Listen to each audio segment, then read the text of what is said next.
sábado, Jesús estaba enseñando en una de las sinagogas, y estaba allí una mujer que por causa de un demonio llevaba 18 años enferma.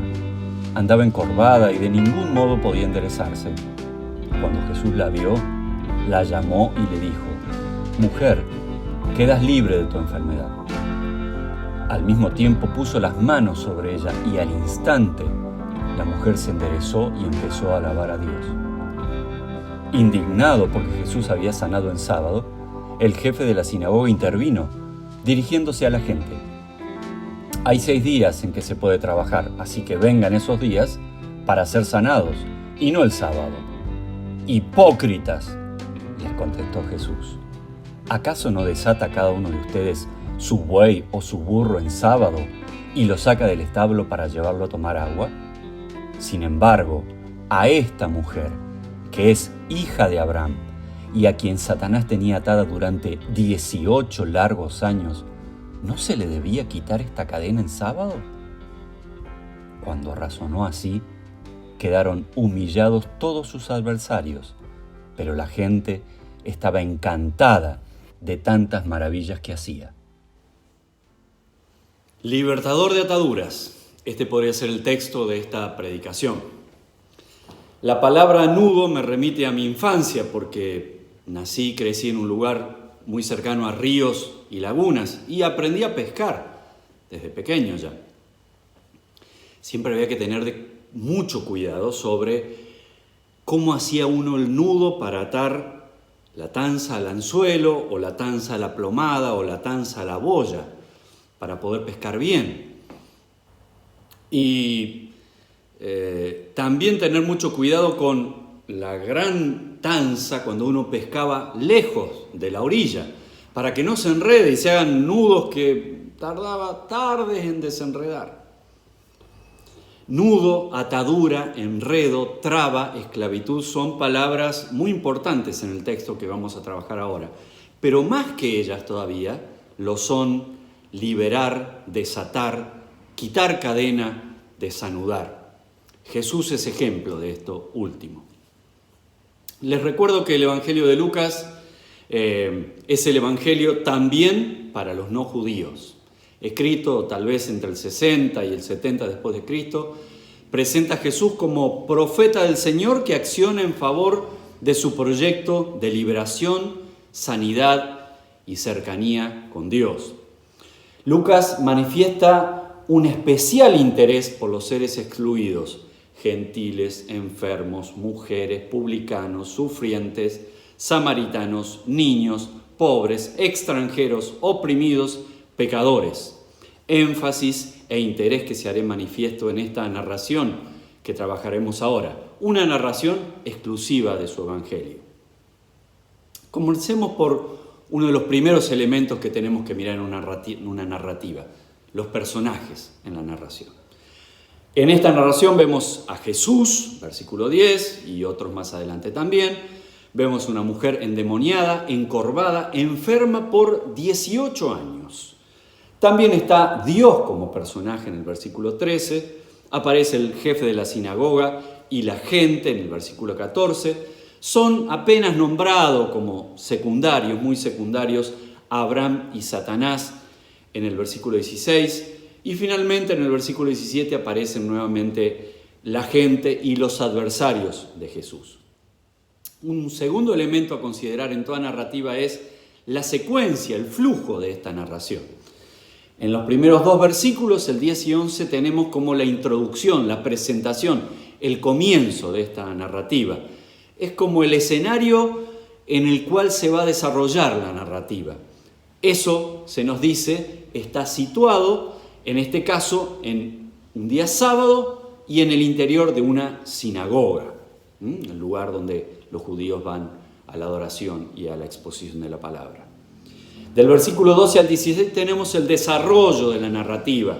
En esta parte de la narrativa uno tiene que estar muy atento a los verbos, a las acciones, a los desafíos, a la lucha y a las tensiones entre los protagonistas de esta narrativa.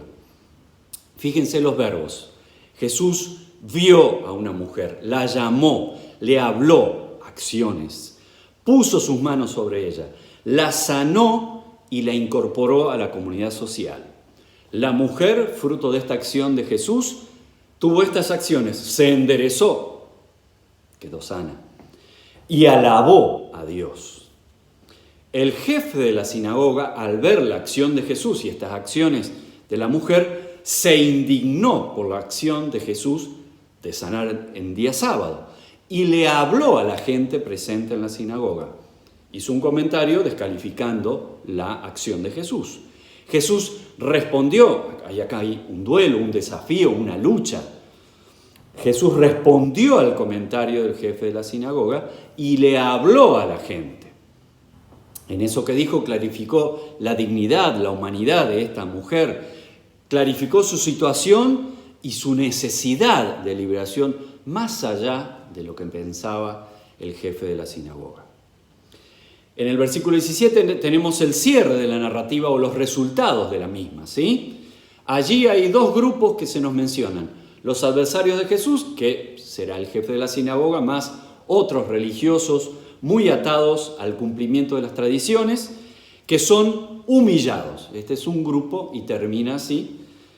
Y por el contrario, la gente se alegra de los milagros que Jesús hace. Los resultados de esta narrativa: gente humillada y gente alegre después de lo que Jesús hace.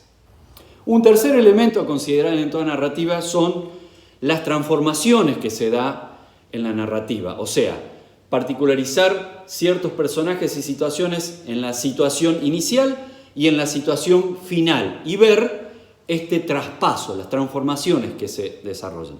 Por ejemplo, Jesús es uno más al inicio de la narrativa. Al final es el transformador, valorado por sus actos.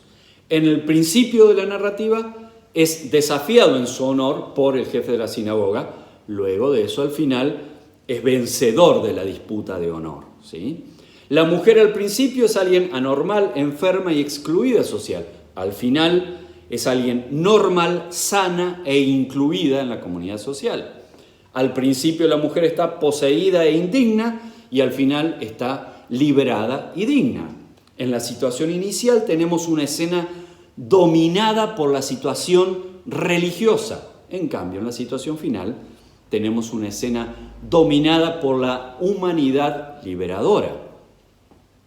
En la situación inicial, el jefe de la sinagoga es alguien reconocido por su título y su lugar. Al final, en la situación final de la narrativa, es alguien humillado por las palabras que Jesús tiene para con él. La gente en la situación inicial de la narrativa es alguien neutral. Al final de la narrativa es alguien encantada con Jesús. Situación inicial, situación final, transformaciones en la narrativa.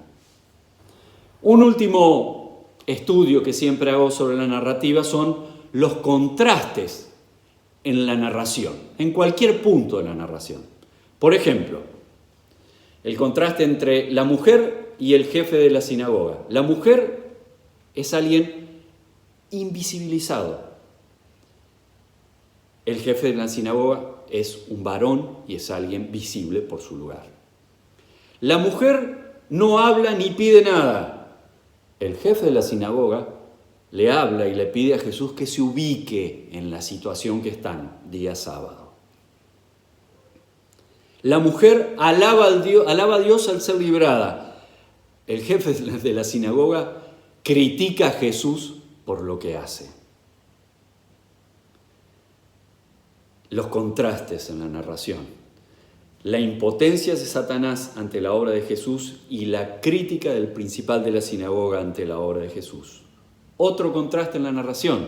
Atar y desatar un buey o burro en sábado contrasta con atar y desatar a una mujer enferma en sábado. Y esto está en el texto, y esto Lucas lo presenta de este modo.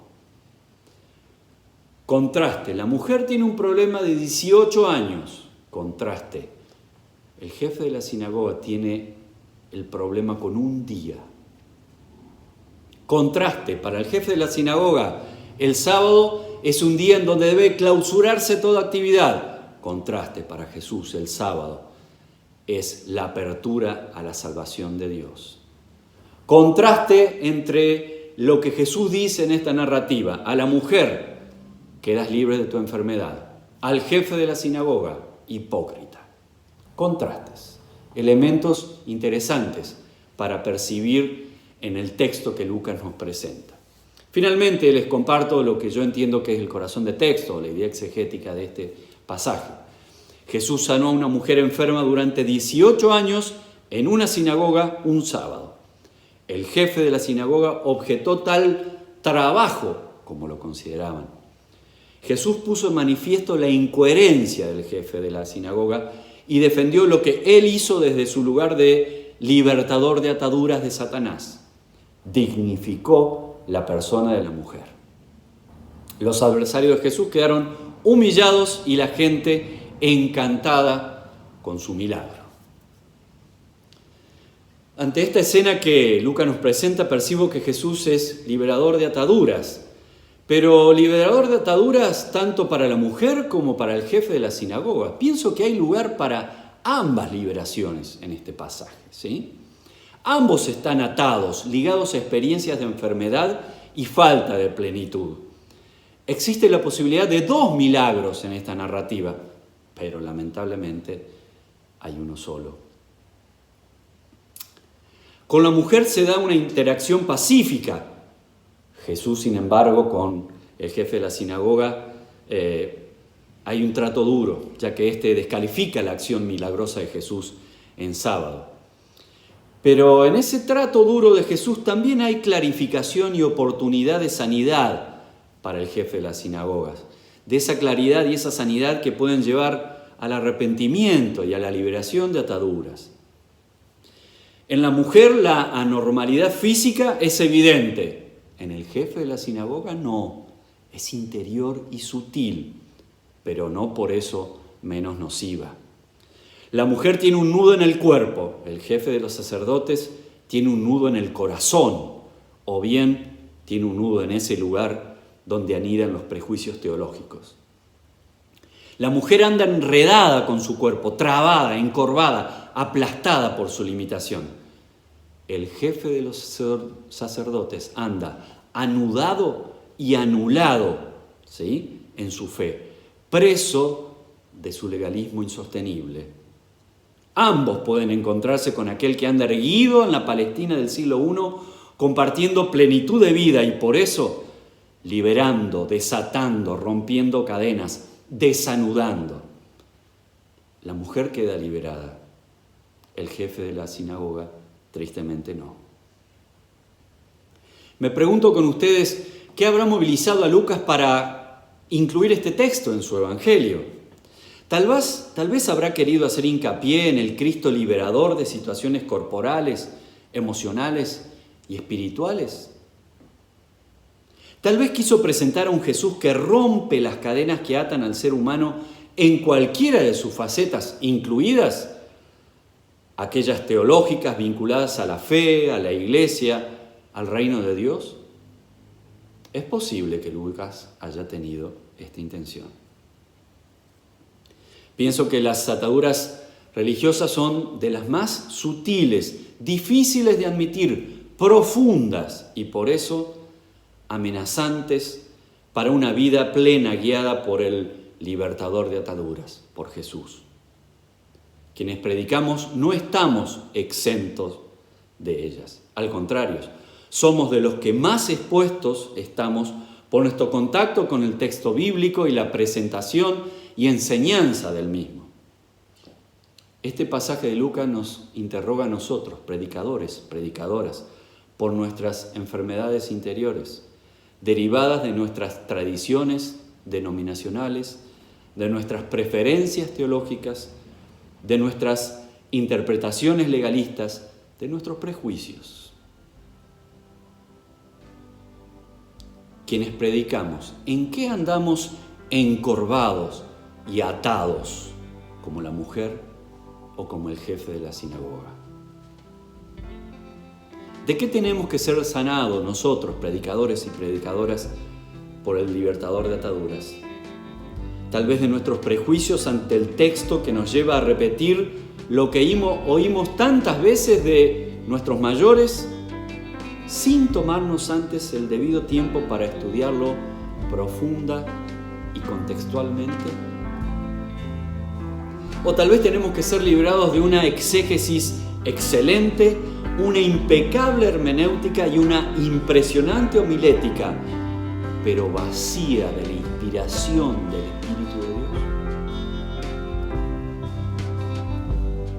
Este texto nos llama a que seamos predicadoras, atentos a la voz del Señor, dispuestos a revisarnos, honestos para admitir nuestros legalismos y dóciles en todas las formas humanas posibles al libertador de ataduras. Que así sea en nosotros.